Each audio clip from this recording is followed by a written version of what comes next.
Qué gusto saludarles en un capítulo más de Saber Más para Ser Mejor, este podcast que se hace desde el corazón. Verónica Ucaranza y Anuar Morales. Y recuerden abrir la mente, la razón y el corazón. Pues hoy con un tema que en el mundo está siendo una realidad, un tema que tiene avasallado a los tribunales, quiero casi adelantar que del mundo entero, porque lo está viviendo socialmente las familias, y es empezar a hablar de dónde llega la custodia, dónde tendría que estar la custodia. Primera pregunta, ¿padre o madre? Correcto. Porque creo que ahí se ha malinterpretado en muchas ocasiones, o las decisiones a veces no han sido las correctas, pero bueno, iremos desarrollando el tema. Y yo insisto, ¿padre o madre? Yo quisiera decir madre. Yo creo que... Bueno, es que no sé. Yo creo que... Las mías, madre. Las tuyas. Oh. Pues bueno, es que son casos distintos. Por ejemplo, pues en mi caso, pues yo diría que el padre. Pero creo que es ponderar verdaderamente, no solamente a quién le corresponde, sino también tomar mucho en cuenta el derecho de los niños, que el derecho de los niños a veces es tener esa conexión con ambos papás, que los papás no influyan en esas alineaciones que se generan con los hijos, en esos odios hacia los padres o hacia las mamás. Sí, antes de emitir mi comentario severo, adelanto que el garantizar los derechos para todas las personas es partir de que todos nacemos libres e iguales. Es correcto.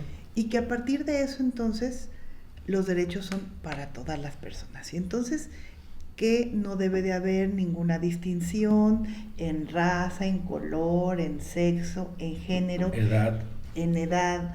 Y ahí hay un paréntesis que lo tenemos muy cargado socialmente, pero que ese factor llega a los juzgados. Saber que en un asunto donde están involucrados niños, niñas y adolescentes, determinar si papá o mamá tendría que tener la custodia y tendría que tener la convivencia. Y que a veces se pierde de vista, porque por ejemplo en los juzgados de primera o segunda instancia se habla mucho del interés superior de la niñez, por ejemplo los derechos de los niños, niñas y adolescentes en el artículo 8.1 que habla específicamente que ante toda situación primero se tiene que ponderar el derecho de niñas y adolescentes, pero realmente ¿qué tanto tomamos en cuenta esa parte? Porque a veces, como ya en otros podcasts lo habíamos comentado, que a veces es tanta la carga de trabajo que la hacemos en natural. Y además, bajo el principio de igualdad entre las partes, igualdad procesal, igualdad como seres humanos, a cada quien nos han caracterizado por ciertas condiciones de vida.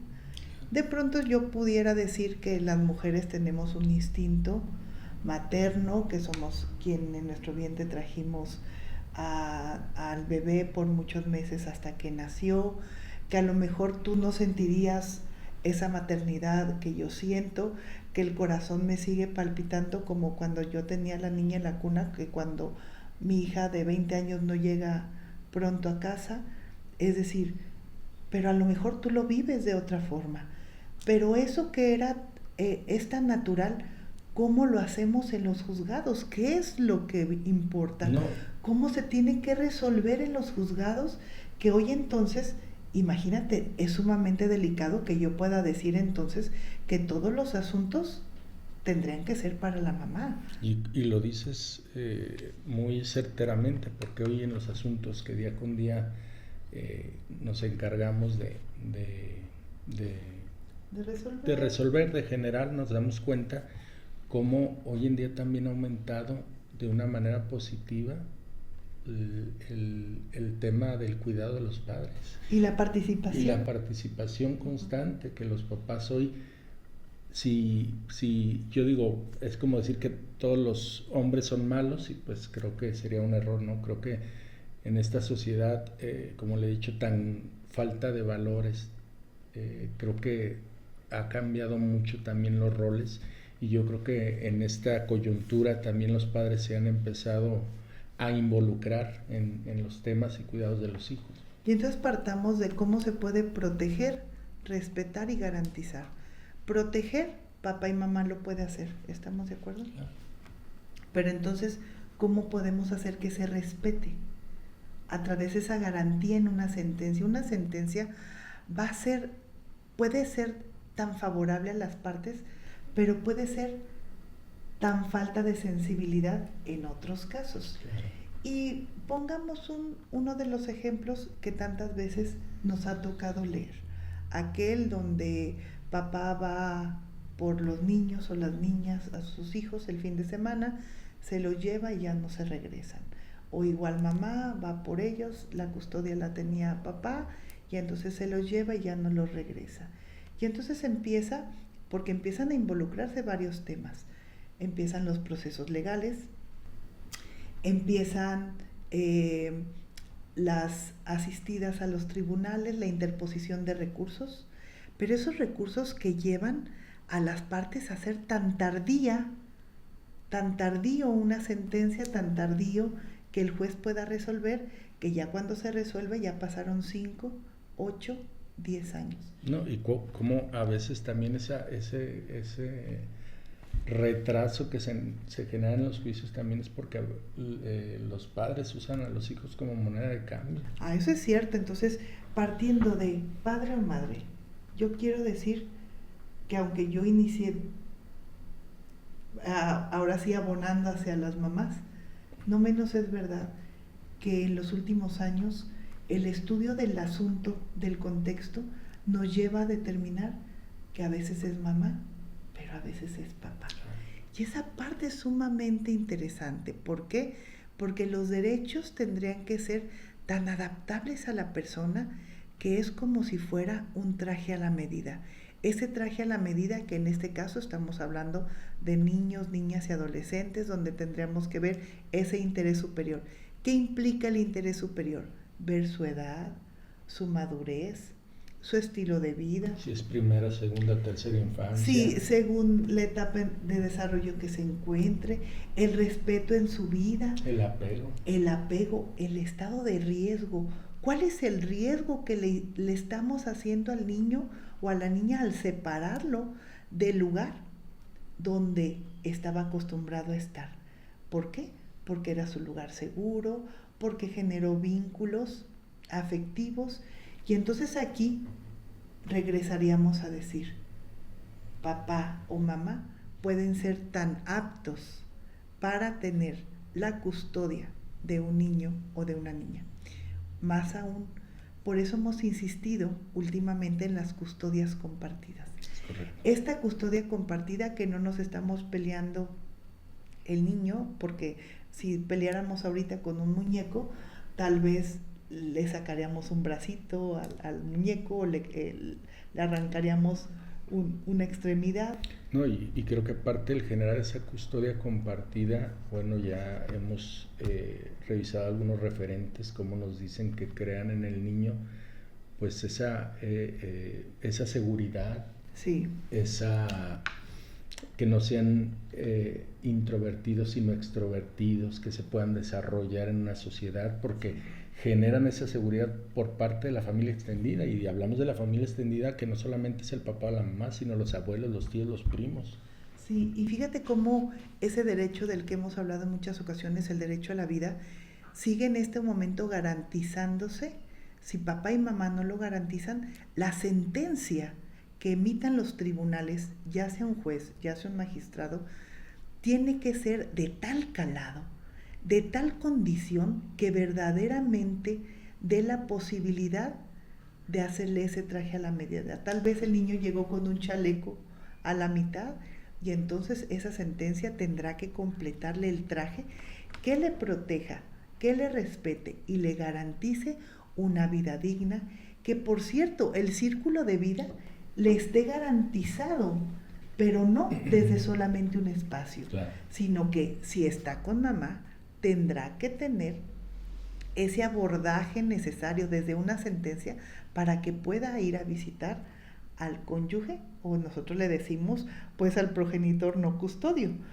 No, y a veces también cuando a falta de padres, como vemos también que en algunos casos los abuelos paternos o maternos, como a veces también suelen ser piedra de tropiezo en los procesos. Y te voy a poner un tema que tú lo conoces también.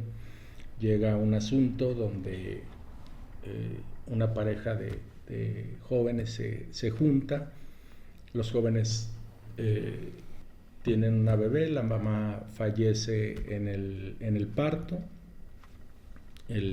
la niña, es una niña, se queda momentáneamente al cuidado del papá, con excusas, los abuelos maternos se llevan a la niña, ya no la dejan ver, la registran los abuelos con sus apellidos, y desde ahí para el papá ha sido un calvario, porque desde que pasó eso el papá ya no ha visto a la niña, y son 6 años, 7 años que lleva el juicio. Fíjate nada más, sentimientos como el de rencor, rechazo, olvido, odio, desprecio, temor, sentimientos generados en una pobre inocente o en un pobre inocente que solamente nació y que las circunstancias le van a permitir hoy tener una vida sin su mamá, y que entonces, teniendo una familia tan extendida, pudiendo tener el goce de su familia materna, de su familia paterna, no lo tiene. Claro. Y entonces, cuando llega una sentencia, por ejemplo, eso llega a pasar mucho y se pone en duda, ya no solo en qué es mamá o papá, es abuelos maternos o papá, o abuelos paternos o mamá. Es decir, muchos asuntos que yo creo que también te ha tocado resolver, que vienen a demandar el papá el reconocimiento. Curiosamente, hoy en día me ha tocado resolver mínimos donde ella solicita el reconocimiento de él. Más bien hemos tenido juicios de reconocimiento donde el papá viene a decir, ella es mi hija, y entonces quiero que se reconozca, que fíjame la pensión alimenticia, fíjame las convivencias, y en un futuro no muy lejano que podamos tener una custodia compartida. Claro. ¡Wow! Y en este caso que te platicaba, el papá solicita que se le reconozca como el padre biológico. Entonces también había claro, y los abuelos maternos decían, bueno, pues es que él no es el papá.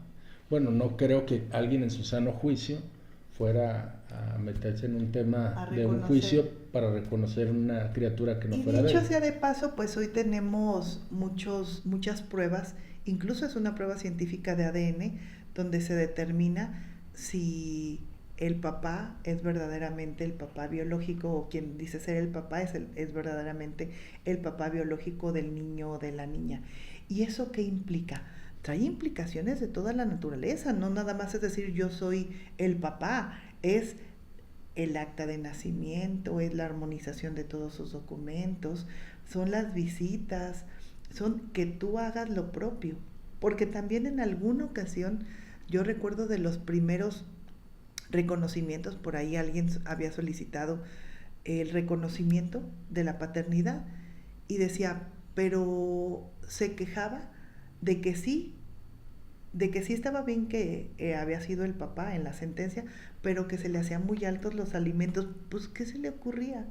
Pues el niño come por naturaleza o la niña come por naturaleza. Entonces, hay esos aspectos que en el reconocimiento de los derechos y el hacer garantizar los derechos en una sentencia, ¿qué se espera como resultado? Pues claro que si tú vienes a que se te reconozca, pues paga los alimentos. Sí, también. O sea, tú quieres los derechos, pero no quieres las obligaciones. O sea, ¿cómo?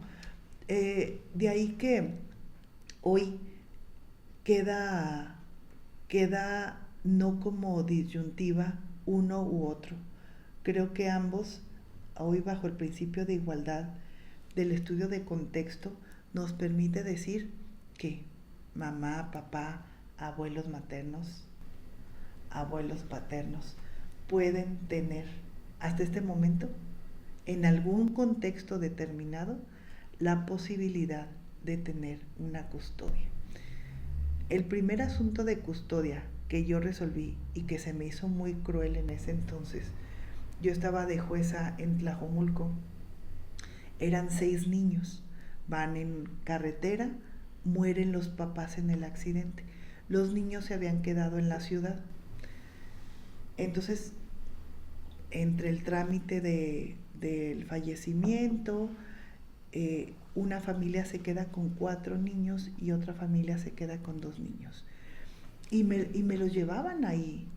Y ya sabes, unos decían que no querían estar con los otros abuelitos y unos que no querían estar con los otros abuelitos porque un abuelito, nunca se me va a olvidar, porque un abuelito fumaba y el otro regañaba y bueno, esas condiciones que yo a veces no alcanzo a observar cómo un niño de 5 años tiene ese léxico para poder tener tanta información, pero a lo que voy era que se consideró por primera ocasión y que incluso me iban hasta levantar un procedimiento porque había permitido que los niños se quedaran como estaban y que nada más se cambiaran cada semana y que fueran, por ejemplo, una semana estuvieran con una abuelita, otra semana con otra abuelita y estuvieran, ahora sí, ese tipo de convivencias que en ese entonces, estamos hablando hace más de 15 años, ni siquiera pensar, era casi inhumano que tú consideraras separar el contexto de familia, separar a los niños como familia, pero bueno, hoy la familia extendida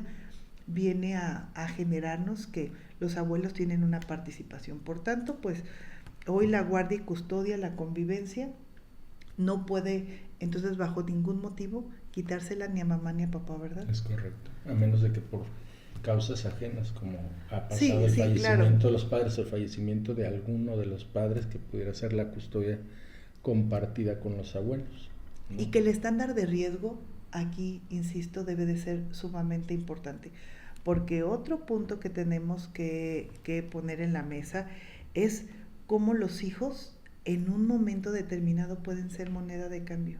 Claro, lo que hemos hablado a lo largo de algunos programas, que como en los juicios vemos, por ejemplo, en las escuchas de menores, cuando tú escuchas a un menor de 5 años diciendo unas palabras o unas contestaciones tan técnicas que dices, pues esto no es una contestación para la etapa del niño, ¿no? Entonces te das cuenta cómo vienen influenciados. A ti te llegó a pasar, por ejemplo, ¿por qué estás aquí? Porque mi mamá no le da dinero a mi papá, o porque mi papá se fue con otras mujeres, o sea, cosas que empiezan a deteriorar ese lazo.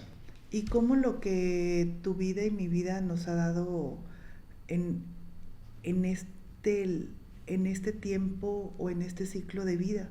Y yo puedo decir cómo los hijos son moneda de cambio. Te los entrego, pero fírmame todos los bienes. Te los entrego, pero fírmame el poder. Te los entrego, pero vas a firmar el convenio, no te voy a dar pensión alimenticia y si no, pues no te los entrego. Y entonces, a mí, hoy, yo para dictar una sentencia, nadie me puede decir lo que sufre una madre cuando le detienen a sus hijos a cambio de dinero, porque yo lo viví. Y entonces es muy cruel, es sumamente impactante, porque yo decía, si yo siendo abogada, imagínate lo que puede vivir una persona que anda por la banqueta. Pero estarás de acuerdo que hoy en día no solo le pasa a la mujer, sino también hemos visto Ese es un tema. Casos donde el papá Sí. ha sido vulnerado porque la mamá utiliza a los niños como moneda de cambio. Y Entonces, que es, dámelos y mejor a mí dame la pensión alimenticia. O que ya tienen incluso la mamá otra pareja. ¿quieres verlos? Pues así ¿Quieres que verlos? aumentale Pues la pensión. aumenta la pensión. ¿O qué te parece si sacamos un crédito hipotecario y tú lo sigues pagando? Oye, pero tú ya tienes una nueva pareja. Pues si quieres ver a los hijos. Yo creo que ese punto aquí en Jalisco, en la reforma que se hizo al código con el tema de ese tema que se hablaba en el Congreso de la ley vicaria, Sí. Que creo que fue un acierto por parte de los legisladores el que la ley vicaria no solamente fuera para la mujer, sino fuera para el hombre, por el tema que estamos hablando, ¿no? Sí, aquí tiene un antecedente sumamente importante, porque las leyes pues no se pueden hacer exclusivas para unos para otros, y el contexto y el estudio social de impacto, es decir, cuántos asuntos tenemos de esa naturaleza. Y a lo mejor hace años teníamos más asuntos donde las víctimas eran las mujeres. Totalmente. Pero hoy, aunque socialmente escuchamos a través de medios de comunicación o incluso a través de denuncia pública, más mujeres afectadas, nosotros lo vemos en los tribunales, que hay, no te puedo decir a la par, pero hay un número importante de hombres en donde establecen que te hacen ver que la moneda de cambio son los hijos. Sí, y entonces pasan años hasta que la mamá puede permitir, y no es permitir, es otra vez el concepto, garantizar que sus hijos y sus hijas tengan una vida libre, y una vida libre es gozar de sus derechos, gozar de su papá, gozar de su mamá. No, y una vida libre de violencia donde la mamá ni el papá les estén generando malos comentarios de papá o de mamá, porque eso es violencia. Eso es violencia, y además, como el ambiente familiar que se puede generar en un otro espacio también es un derecho que debemos de garantizar, y lo tenemos que seguir privilegiando en una sentencia. Entonces, hoy, ¿los hijos son moneda de cambio? Sí. Hoy los hijos lo podemos nosotros modificar en las resoluciones también. También, hoy las resoluciones tienen que ser cada día más severas, no porque sean más obligatorias, son obligatorias por naturaleza, sino que las autoridades que tienen a su cargo el cumplimiento, no les tiemble la mano para decir si le tengo que imponer la multa, si lo tengo que arrestar, si le tengo que tener una consecuencia mayor a aquel padre o madre que ha incumplido una sentencia. Hagámoslo. ¿Por qué? Porque el derecho... Y entonces afirmar que los niños siguen siendo una moneda de cambio.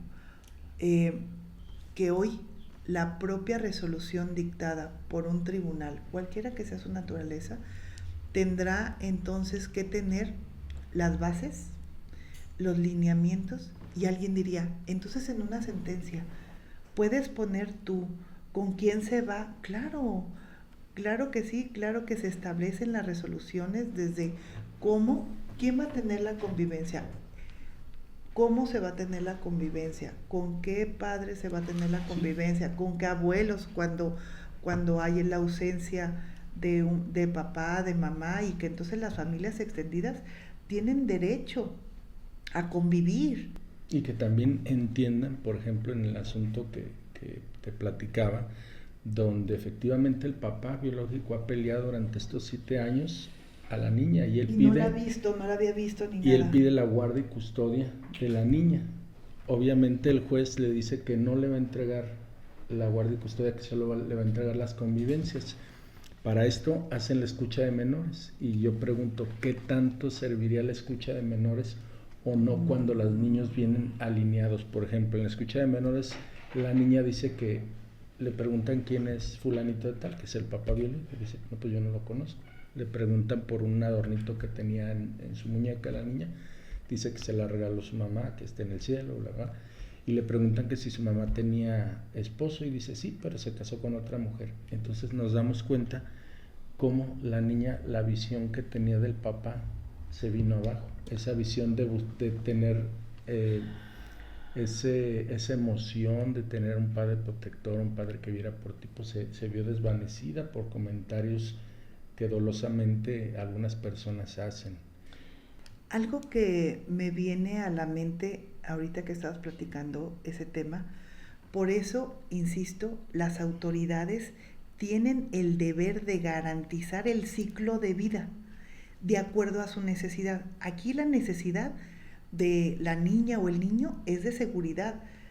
tener seguridad en su vida no solo es salir a la calle y no ser asaltado, es que donde vivas tengas una vida libre, digna, que estén las personas que tienen que estar. No, y que en esos derechos que la realidad de fundamentales, vida en es esos una derechos realidad. fundamentales del niño también va el conocer quién es su papá, quién es su mamá, quiénes son sus abuelos paternos o maternos, quién es su familia extendida. El derecho a una vida plena y completa. Claro. Incluso alguna condición que se ha repetido en muchas sentencias, incluso internacionales, es el derecho a la verdad. Es correcto. El derecho a la verdad también aplica en temas en temas de esta naturaleza, donde nadie, ni papá, ni mamá, ni los abuelos incluso, tienen el derecho ni de manipular la información, ni de modificarla, ni de alterarla.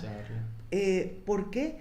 Porque estás tú cargando de información a un niño, a una niña, a un adolescente, hombre o mujer, que en algún momento le estás ocasionando un daño. Y que viene el tema del concepto que tú ya adelantabas, interés superior de la niñez. Esa justicia adaptada, un traje a la medida, que permite que a lo mejor ese traje del niño de 8 años no le va a quedar a otro niño de 8 años. O a lo mejor no le va a quedar, es que como es un traje de 8 años se lo voy a poner a uno de 6 para que le quede. Tal vez ni así le quedaría. El interés superior de la niñez es adecuar las condiciones. Individualizar los contextos de vida. Literal. Entonces, y adaptarlo a la dinámica familiar. Eso es otro tema súper importante, porque imagínate tú, como en el caso que dices, cómo entrábamos al tema de la manipulación, entrábamos al tema de cómo pueden afectar la manipulación, por ejemplo, de padres o de quien se dice padre. Porque de pronto dejamos con tu abuelo. Y entonces los abuelos, por ya ser abuelos, ya tienen más derecho que no. Y tampoco limitarles el derecho. Creo que hoy hay un tema que ha sido muy recurrente, sobre todo cuando hay ausencia de uno de los padres, cuando viene el tema del reconocimiento y surgen estas familias, la familia, los abuelos paternos y los abuelos maternos.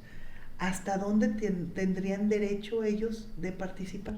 Pues yo creo que el primer derecho sería del papá o de la mamá, pero también el derecho... Y de ahí surge el otro. Y de ahí surge el derecho del niño a conocer a sus familias extendidas. Es que la familia es lo que al niño le da un soporte en su círculo de vida para socializar. Y entonces es que esa familia no está acostumbrada a pasear. Pues a lo mejor en esa no, pero a lo mejor en la otra sí. Es que en esta familia se come a las 2 a lo mejor, pero en la otra a lo mejor, ¿qué crees?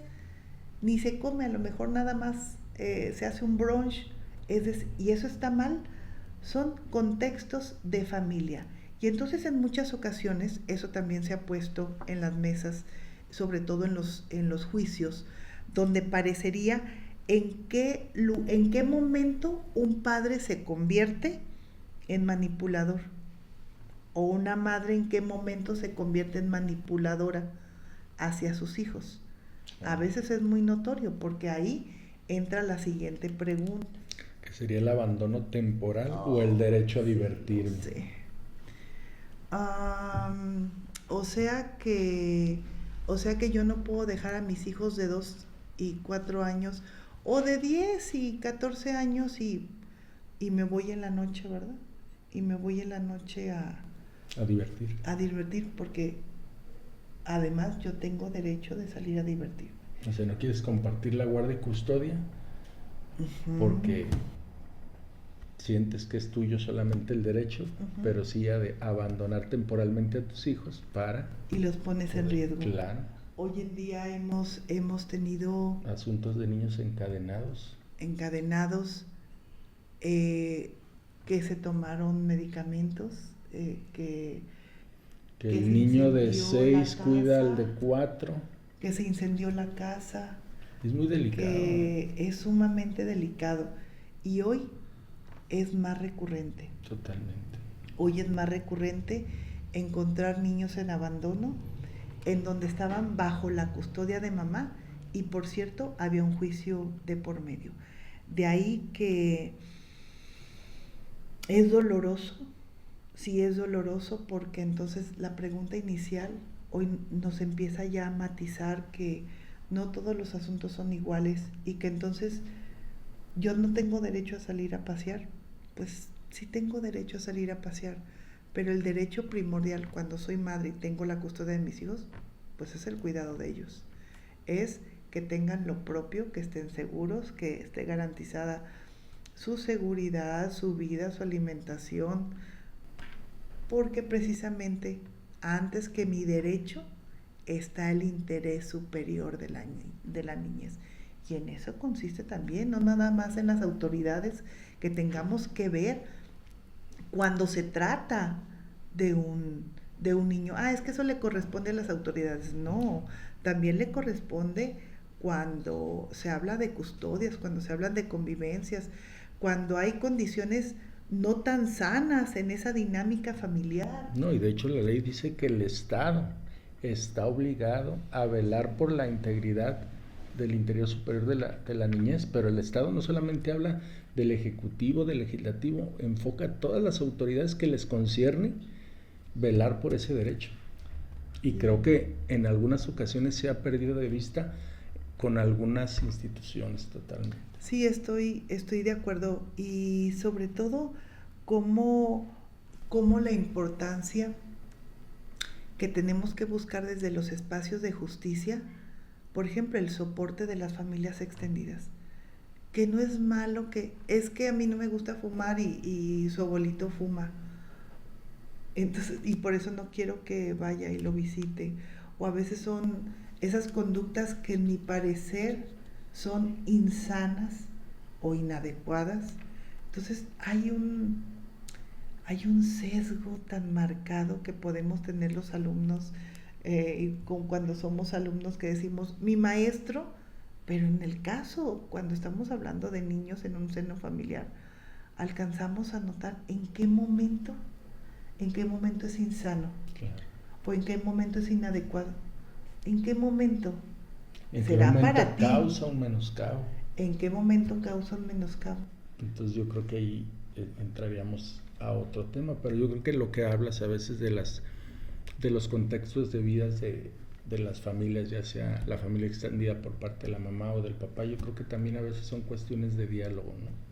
Sí. Cuestiones de diálogo que se pueden platicar. Si hay cuestiones que como papá o como mamá no te agradan, son cosas que a final de cuentas en un tema de madurez de los abuelos o de los tíos, creo que se puede llegar a formular ese equilibrio. Y si no, bueno, tenemos las personas que nos ayudan a poder sacar estos temas, como son los peritos en psicología. Los auxiliares en la administración de justicia, Claro. Aquellas personas que están incluso en un listado oficial de todas las expertise que nos permiten, y que hoy algo que nos ha servido para tener una visión un poquito diferente es la escucha de los niños y las niñas en los procedimientos, porque en tu opinión, ¿qué tanto abona? Yo creo que es importante la percepción lógica jurídica que tenga el juzgador, porque, por ejemplo, hablamos de que el niño tiene muchos años conviviendo con la mamá, el papá lleva peleando muchos años, entonces tú si le preguntas al niño, ¿quieres estar con tu papá? Pues claro que te va a decir que no, porque ya generó un apego con la mamá o con el papá, ¿no? Y de pronto, ¿cómo podemos decir que el sacarlo de esa dinámica de golpe o porrazo o de golpe sin ningún sustento tendría un impacto psicológico y emocional? Eso también es importante en el tema que te he estado platicando, donde se va a hacer la guardia y custodia compartida, pero progresiva, con ayuda de terapia, para que los abuelos maternos, la niña y el papá empiecen a generar esos lazos para que en su momento se pueda dar una guardia y custodia compartida efectiva. Entonces no es de, ya ganó el juicio el papá o la mamá y quiten a la niña o al porque niño. entonces no estaremos velando por el interior superior de la niñez. Entonces, imagínate sacar a una niña o un niño y llevarlo a un lugar extraño donde a lo mejor el papá no lo conoce, o sea, no, y no lo conoce. No, o sea, o la poniendo mamá un que no la ejemplo conozca. donde tal vez lo conozca o tal vez nunca lo ha visto ni sabe quién es. El concepto de más benéfico venía precisamente en aquel escenario donde hoy tenemos que hablar de lo que resulte menos perjudicial, menos doloroso. Imaginemos que sea la importancia del experto que le haga sentir al niño y a la niña que hoy tiene papá. Imagina nada más. Que hoy pueda sentir ese niño, esa niña, que no solo tiene abuelitos de ambos, sino que hoy también va a saber lo que es que esté papá, porque se empieza a generar un vínculo, un vínculo, y dicen, ¿qué tan importante puede ser que conozcan a su familia? Claro, porque la estabilidad emocional, psicológica, que le va a permitir tener una vida plena, otra vez, garantizar el derecho a la vida. No, y esos lazos emocionales y psicológicos, cómo van creciendo con la familia extendida. Imagínate tú que ese distanciamiento que se presume como una fractura, imagínate, pero aquí no hay fractura, no se conocen. Si por ejemplo tú has llegado a algún lugar, o no sé si les ha pasado a alguien, llegas a algún lugar y hola, ¿qué tal? Y si por algo aquella persona no tuviste tú como el clic, ya no sigues un diálogo. No, o a lo mejor dices, nos caímos muy bien, y sigues dialogando. Nosotros como adultos o adultas, imagínense ustedes un niño o una niña que llegue con un adulto y te diga, hola, soy tu papá. O sea, como por, ¿de dónde saliste? ¿Dónde estabas? ¿Por qué no peleaste por mí? ¿Por qué no viniste un día como un superhéroe sin capa y me llevaste hasta, no me defendiste? ¿Qué pasó?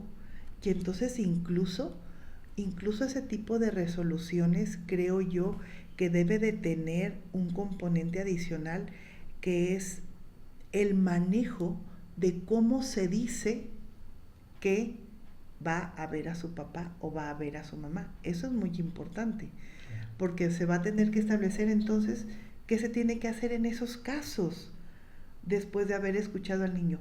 Estructurar. ¿Cómo hacerlo paulatino? ¿A qué se refiere paulatino?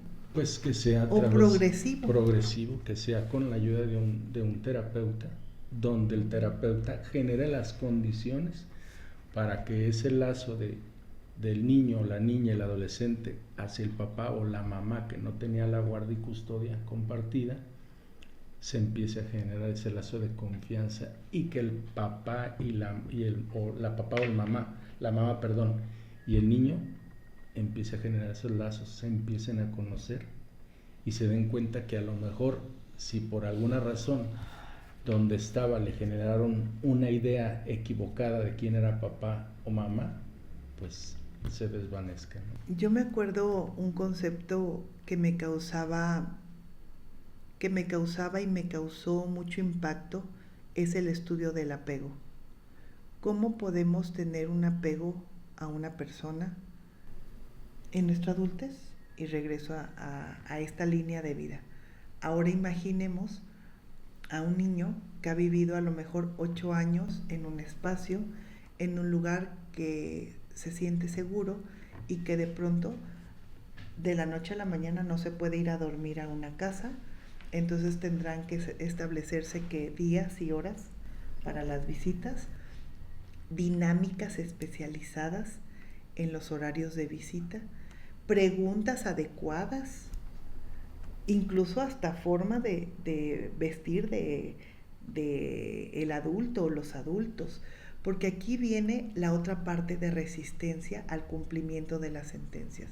Está la sentencia, ya viste que tienen 8 años, y las partes siguen haciendo lo propio para no cumplir la sentencia. Claro. Por ejemplo, alguna de las partes dice, pues tengo que llevar al niño y ¿qué crees? No lo voy a llevar.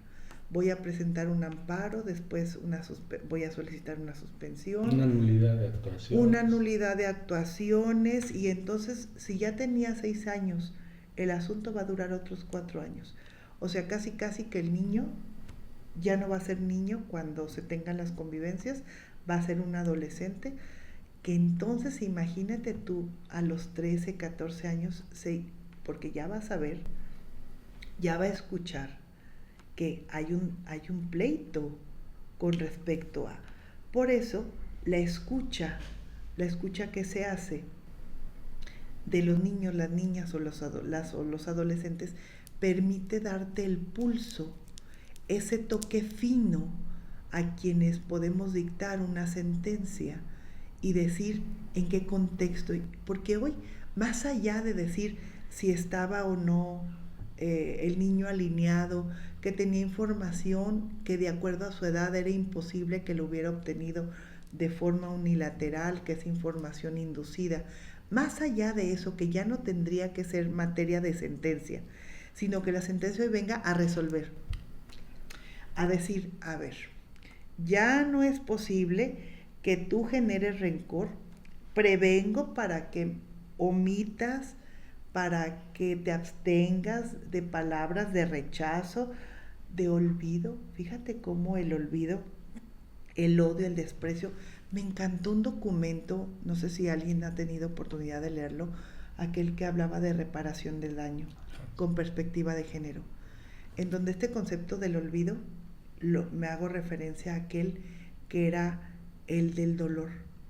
¿Cuándo hubiéramos visto ponerle precio al dolor? Entonces hoy el olvido tiene un precio muy caro psicológico, y en la vida de ese niño, de esa niña, de esa persona adolescente.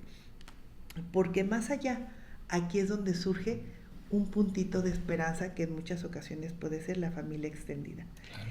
Esa familia con un poquito de madurez, con cabeza más fría, que viene a decir, ¿por qué no?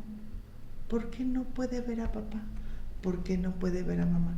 ¿Por qué no podrá ver a sus abuelos? Y es que pareciera que se sigue la gente yendo con el tema de que es el derecho de papá o de mamá ver a sus hijas. No, o sea, es el derecho de los niños, niñas y adolescentes de ver y conocer quién es su progenitor o progenitora. Entonces creo que a veces eso se ha perdido de vista un poco, y siempre la pelea de es que yo no, es un derecho. Por eso el interés superior de la niñez habla de esa ponderación que ante cualquier tema está por abajo, o sea, es el interior y es el derecho de la niña o niño adolescente. Decían, ¿qué se puede ocasionar? Imagínate, estrés, ansiedad, miedo, depresión. Hemos identificado en asuntos donde el niño de 8 años regresa al pañal. Niños donde se han privado de la vida. Niños donde hoy de 11, 12, 13, 14 años encuentran una salida falsa porque tenemos un bajo autoestima, donde les generamos complejos, inseguridades.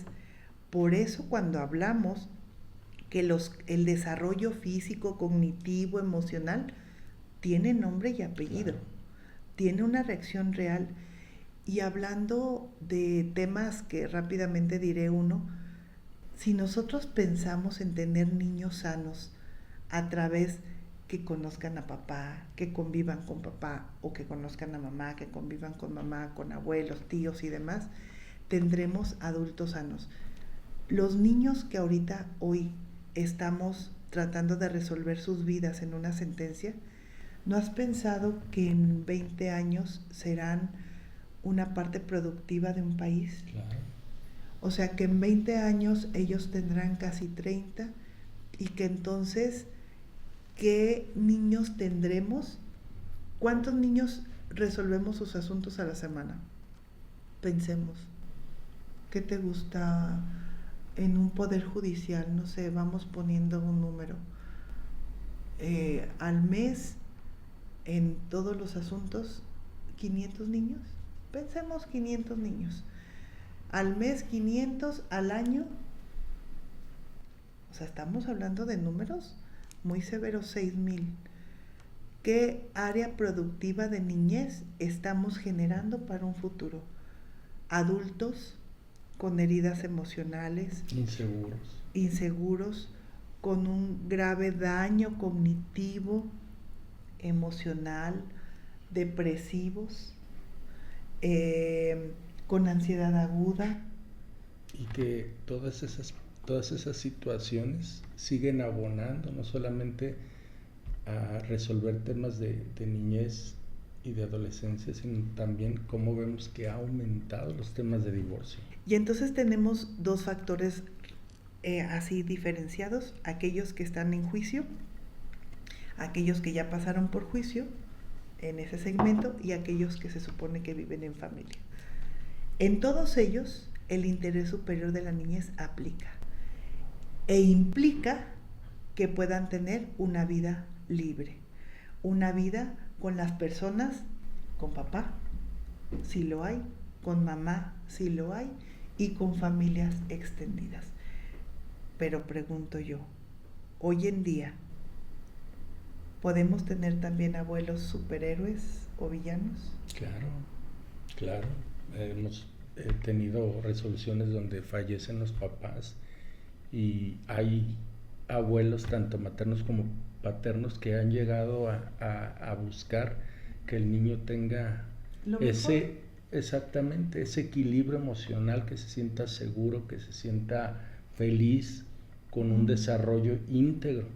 Pero también vemos a veces esa lucha de egos, que no, o sea, es que yo tengo el derecho porque era mi hija y ella la tuvo, o yo tengo el derecho porque era el papá y era quien los mantenía. Entonces creo que sí se da esos casos que a veces también los abuelos son superhéroes y que pues tienen una experiencia aún mayor, y creo que a veces los abuelos, más allá de que intervengan en la educación de los hijos, lo digo en caso personal, a veces también son buenos consejeros, ¿no? Consejeros en de algunos vida. casos. En algunos casos, no digo que en todos. Pongamos que en algunos casos por eso, tenemos abuelos superhéroes y en algunos casos tenemos abuelos villanos. Claro. Donde creemos que los hijos nos pertenecen, donde creemos que por tanto los nietos nos pertenecen, los bienes de sus hijos y de sus nietos con un sentido de pertenencia, y no es así.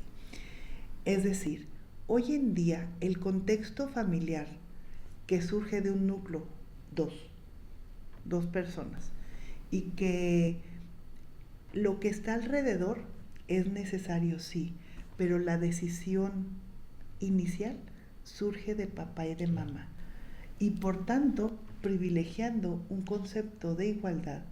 Hoy las sentencias entonces no son iguales para todas las personas, aunque sí son iguales los derechos. sí.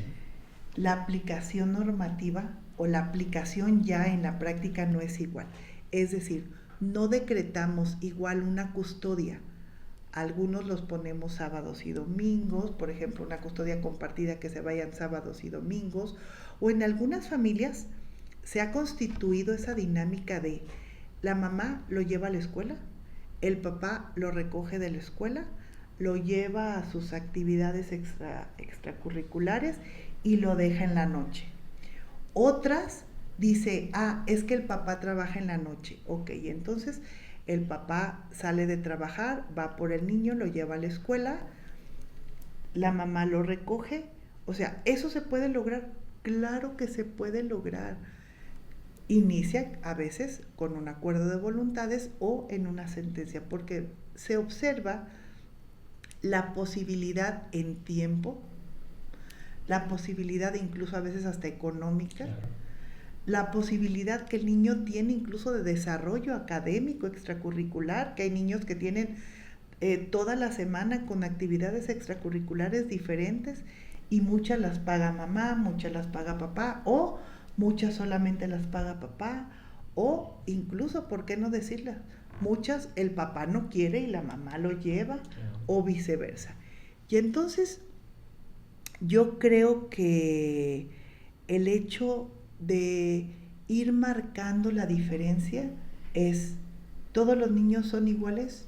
Ante la ley sí, pero los son contextos son diferentes. diferentes. ¿Todas las sentencias van a ser iguales? No. No. ¿Todas las custodias van a ser iguales? No. No, y eso si han tenido oportunidad de leerlo o no han tenido, busquen la jurisprudencia 22/16, que habla sobre la perspectiva de género, para que más o menos se den una idea de cómo se genera esta evaluación de contextos, aunque parecieran que es el mismo niño, la misma edad, con el mismo entorno social, pero no, cada caso tiene su particularidad y se tiene que resolver de una manera diferenciada.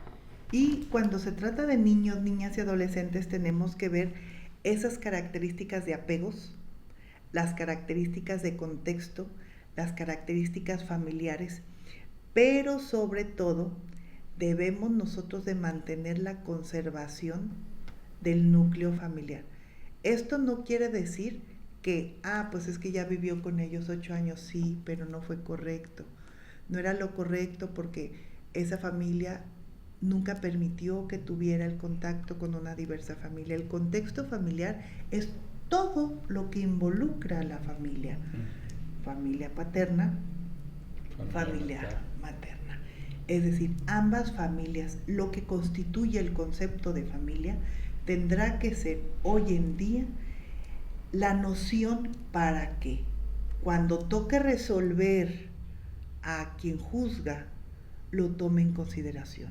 Ni todos los niños de 6 años son iguales, ni todos los adolescentes a lo mejor de 14, ni tal vez habrá niños que hasta por su madurez no es conveniente una convivencia en un centro de convivencia. No, y algo que se nos estaba pasando a la familia extendida, cuando a lo mejor papá y mamá se divorcian, ya sea papá o mamá tiene una nueva pareja y se casan, esa forma parte también de la familia extendida. La pareja del papá o la mamá llegan a ser también familia extendida de los hijos. Sí, la verdad que ese es un tema que me causa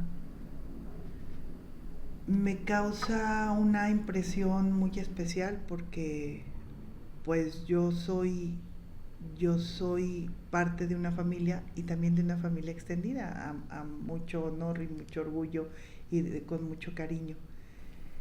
Y cuando yo leí por primera ocasión La familia extendida fue hace más de 10 años, pero nunca había tenido un sentido como en los últimos años en su aplicación. El concepto de esta familia surgida de la otra, o sea, ya no eres la otra, hoy eres la pareja de papá. O la esposa de papá. La esposa de papá, y hoy eres la pareja de mamá. Hoy puede ser el esposo de mamá. Es decir, hoy ya no es el otro, ya no es la otra. Y desde el concepto cuando se escucha, desde el concepto cuando se dice, es el concepto que impone. Y entonces surgió de una sentencia muy bonita, donde una persona sufre un accidente, queda parapléjico, con una discapacidad motriz, y entonces la mamá, ellos tenían la custodia compartida. La mamá demanda diciendo que pues hoy con la incapacidad que el señor tenía, era imposible que pudieran tener, y que además él se había casado, y la otra, por eso el concepto, la otra no tenía el derecho de cuidar a sus hijos. Y pues bueno, en una concepción muy estereotipada, pudieron no haber dicho, bueno, pues tendrán razón. La Corte emite una sentencia tan sensible cuando establece que lo correcto era, primero, la discapacidad que en este caso había adquirido el papá. Porque aparte la señora estaba generando estereotipo. Claro, de la otra. Y no era la otra, era actualmente la esposa de él. Y se estableció primero que la discapacidad no le hacía más o menos padre. Y que entonces la familia extendida, como lo era la nueva pareja de su papá tenía iguales derechos para ayudarle a la guardia y custodia de sus hijos y por tanto negaba el amparo con la posibilidad de continuar la custodia compartida. Y entonces, en vez de el papá llevar y traer a los hijos, pues hoy lo iba a hacer la nueva esposa de su papá. Y bueno, esa sentencia para mí me rompió el corazón. Es una sentencia muy bonita esa y muchas que nos ha tocado ver. Sí. La verdad que eso ha permitido que hoy los juzgadores a través de las jurisprudencias podamos tomar también otro matiz sobre lo que vamos a resolver, los tratados internacionales, los derechos de la niñez. Entonces creo que hay mucha tela de donde cortar, mucho donde no solamente los juzgadores, los litigantes pueden tomar para justificar y decir, sabes que por aquí no, por aquí sí. Sí, y algo que también vale la pena mencionar, hasta dónde se confirman este tipo de sentencias. Hemos tenido de toda naturaleza sentencias que llegan un poquito desafortunadas de primera instancia o que llegan bien y desde los magistrados generamos una sentencia un poquito desafortunada, pero luego a veces se dicta una muy buena sentencia por las y los magistrados, pero luego se va a los tribunales federales y nos mandan cada cosa y dices, barbarie, pero no es en todos. En la mayoría de asuntos hoy seguimos con una protección y garantía del respeto de los derechos. Y este derecho que parecería tan simple, el derecho a la vida no solo a vivir, sino a vivir con dignidad. ¿Cómo que cerramos? Cerramos que ni papá ni mamá, más bien papá y mamá. Papá y mamá hoy tienen esa igualdad procesal, esa igualdad ante la ley, pero esa igualdad de corazón y de condición para poder hoy detentar una custodia y una convivencia así, lisa, llana y accesible para sus hijos o sus hijas, que incluye a sus familias extendidas. 2, que nada es absoluto. Claro. Los derechos es una gama muy grande y que se va a ir adaptando al contexto de familia, a los niños, a las niñas, y que esto es uno de los ejemplos más claros del concepto de igualdad. Igualdad ante la ley, pero no de sus circunstancias. Por eso tenemos, el ser iguales no es dejar 50-50 o es dejar 2 y 2, no es 1 y 1. Pues tienen 2, entonces en igualdad, un niño y una niña, o 1 y 1, eso no es igualdad. No. La igualdad es poner en la misma tela a las personas por su condición, por su contexto, por su posibilidad, y es decir, donde se garantice en igualdad de condiciones a todas las personas. Y yo cerraría con algo más allá, no solamente de la familia, sino de la familia extendida. No hagamos comentarios denostativos, no destruyamos esa imagen que el niño, la niña o el adolescente tiene de papá o de mamá, ya sea que mamá lo haga, que papá lo haga, que los abuelos lo hagan. Yo creo que antes de generar un comentario, permitamos al niño desarrollarse en esa parte de seguridad, de tranquilidad, de felicidad, y yo invitaría a que fuéramos un poquito más congruentes, más allá de las diferencias que los abuelos, que los papás pudieran tener entre sí. Busquemos que realmente, si amamos a nuestros hijos, si amamos a nuestros nietos, busquemos que nuestros hijos, nuestros nietos, sobrinos, a nuestros sobrinos tengan esa tranquilidad y esa felicidad que como sociedad debemos garantizar, porque a final de cuentas son el futuro de un mundo. Y sobre todo este llamado es también a todas las personas quienes hoy en día están involucrados en el área del derecho, en el área de la justicia cívica, de los medios alternos. Todas las personas que somos hoy operadoras de un sistema de justicia, no importa cuál sea el área de expertise, Lo importante en este momento es que seamos agentes de cambio, seamos agentes que logremos el ejercicio real, que garanticemos el derecho de los niños, las niñas, de la adolescencia, que generemos conductas tan sanas que eliminemos el rencor, los malos tratos, ya lo adelantaba, el olvido, el rechazo, los malos comentarios, ni siquiera como abogados. Hoy busquemos realmente, hasta que en nuestros escritos se note que en nuestro contexto estamos privilegiando los derechos de las personas. Ya hoy no se vale que entre más le ponemos al escrito denostativo de la otra parte, es más severo para quien juzga. Hoy sean ustedes un aliado de justicia. Busquen, hombres y mujeres, generar lo que cada día se necesita. Justicia para todas las personas y en especial seguir protegiendo el interés superior de la niñez. Yo creo que con eso cerramos un tema sumamente importante, porque hoy todas las personas son iguales ante la ley. Y bueno, por favor, déjenos sus comentarios, compartan, den un me gusta.